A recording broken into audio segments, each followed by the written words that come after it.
Hey there, Preston Schmidt with Movement Mortgage. I am here now with Catrice Williams with Banneker Realty, I believe, right?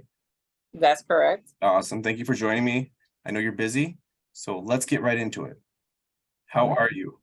I'm doing well. How are you? I'm good. Tell me what got you into real estate. Are you on a team? Are you solo? What's your background? That kind of thing. So I am a part of a boutique brokerage. So we do not. We're all pretty much solo. Banneker Realty is a small, again, Black-owned boutique brokerage in Minneapolis, Minnesota. What got me into real estate? I bought a house a few years ago, and I just wanted to learn more.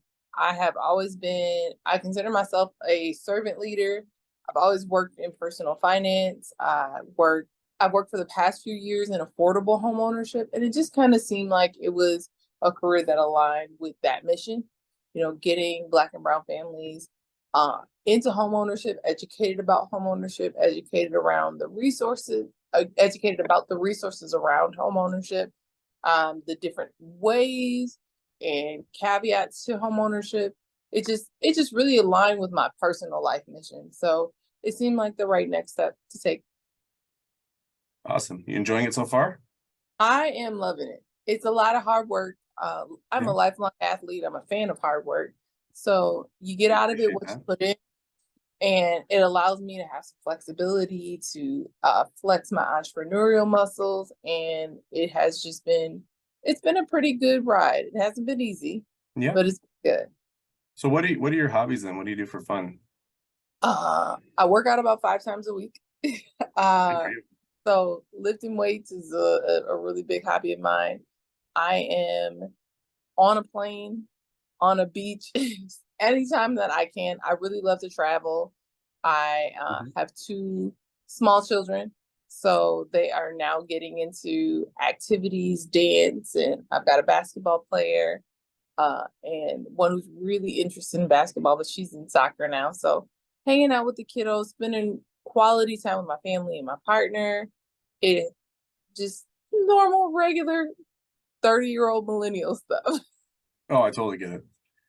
Totally get it. So tell me about kind of your most challenging deal. Have you had any deals specifically that stand out to you that were tough? I work a lot with first generation home buyers. And a lot of times they are between that 60 and 80% AMI income range. Okay. So um a lot of times it is just being really patient with the buyer, being really patient with their situation. Most of my clients are buyers. I do work as a listing agent. Right now I have a deal in the works. It is a dual agency deal. And Nice. it's been pretty difficult. It is just a lot. It's like Murphy's Law. Everything that can go wrong has gone wrong. Oh man. Um, Luckily, we'll be at the closing table very soon here. We're like so close to the finish line, I can taste it. So like you oftentimes see, I think the most difficult deal that I've had is, a client who their deal fell through because they kind of got really excited and jumped the gun Okay. on extending credit to themselves right before the deal. So gone through the pre-approval, got the purchase agreement signed, everything's going well. Before, right, couple weeks before closing, they go put in a furniture order at Ashley Oh, of on course. Ashley credit card because they got this new house, they want to furnish it, they want to style it, and their deal fell through because they extended their DCI too far. So just that probably is the most difficult was that probably was the most difficult deal that I have experienced just because, their deal slipped through their fingers. Yeah. Because Well, yeah, we um do a fair share of educating on our side, but it definitely starts and ends on the realtor side with that education point on what not to do, what to do, especially when you're working with first time home buyers that they just don't know any better. Absolutely, absolutely. And even though they were advised against that, you know, they didn't think that they didn't think that their credit would be impacted before closing. And it was, Yeah. and it was a, I advised them to wait. Their loan officer advised them to wait, but they were so eager. And I understand, like, it was a big move. They were a first time home buyer, first generation home buyer. No one in their family or no one in their close family had ever owned a home. So they were just excited and ready to move. They had, they put themselves through college and gotten into Yeah. just That's a cool. really good career. And they really essentially got it out of the mud.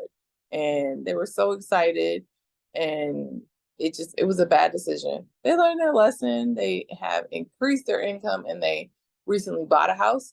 But so they have redeemed themselves. That deal didn't go through. Okay, interesting. Well, this is kind of your point, to just kind of share anything and everything that you want about yourself. I know when you first met me, you told me how you have a passion to helping others, and I thought I love that about you. So talk more on that. I do. I think that I I I'd like to call it a heart for service. It is something that service is one of the guiding principles in my life. Um, I grew up in the inner city in Minneapolis, Minnesota, particularly. I got a career in personal finance after. So I worked as a banker, as a bank manager. And the guiding principle in all of those careers has just kind of been service, bringing all the tools that I attained in those careers, all the things that I learned. I'm a lifelong learner. I love to learn. Bringing those back to improve communities that house people who look like me and who have similar upbringings to mine. I know that in my childhood, we weren't having conversations at the dinner table around budget. We weren't a part of the budgeting process. We didn't, my parents didn't talk to me about credit. The first time my first experience with credit, it was when Clout Visa called my dorm room and offered me a credit card. I didn't have a job. I didn't have income, but they Hmm. were like, yes, you can have this credit. And I didn't have knowledge around credit. And here I was, an 18-year-old, so I was an adult. So I didn't have to answer to anyone. And I made some really big, really bad mistakes with finances and credit because we didn't have conversations around it. We didn't have in-depth do's and don'ts. It's not something that you learn in a class in school. It's not something that we No talked about kidding. at the table. And I just I really want to bring that knowledge back to, families of this generation so that we know, so that our children don't have to start from the place that we started. And that just has kind of guided my career, my leap into real estate. I often say, like, I want to be the realtor that I needed. Okay. I want to be the real estate agent that I needed. I had a great agent. She was amazing. However, I wanted to be like the person who filled in the gaps that, that my real estate team left that I didn't know were there. You know, being able to be knowledgeable about different resources and different ways to piece together a deal to help the buyer, enter into a deal that is that's most favorable for them, or in this case, my seller, or in any case, my seller, help them, understand, what their house is actually worth. Yeah, there's emotional value that we have tied to our property. Hmm. And, like, just educating around, hey, here's what it is. Here's what you're going to come out of this with. Here is how to make smart decisions going forward. Yeah. Here's how to be a good homeowner. Once you sell, let's talk about your options, because you may have a big lump sum of money that you may be able to leverage to create some wealth, to, put yourself in a better place, or get a bigger, better house. Or even if you're not going to go into home ownership, what your options are for, like, creating some assets that you can sustain that can help you in the future. So that is the realtor that I want to be. And Nice. so I try to network with, other professionals in the real estate industry, in the wealth industry, to just kind of to be a traffic director, if you will, for my clients, so that I can, again, give them the best bang for their buck and just be the best advocate, be the friend that, the friend and realtor that helps you, springboard, is the springboard for your journey to wealth building. Oh, for sure. And a lot of these times, these first time home buyers need their hands held the entire time. And Absolutely. just another coach or somebody to help lead them. So When fantastic. I'm not selling real estate, I am the director of a nonprofit program where I oversee housing and asset creation initiatives. So this is what I'm doing all day long, That's awesome. every day. When I'm on the clock, when I'm off the clock, it's all about helping people build wealth. Perfect. Well, thank you so much for your time, Catrice. It was a pleasure getting to know you even more. I hope others will start to do the same and use you more often. Thank you so much for having me and for inviting me to do this. Again, my name is Catrice Williams. I am a licensed real estate agent and realtor at Banneker Realty. Yeah, I can give you my contact. I'm sure my contact information will be in the comments. If you need me, give me a call. Perfect. Thanks, Catrice. Have a great one.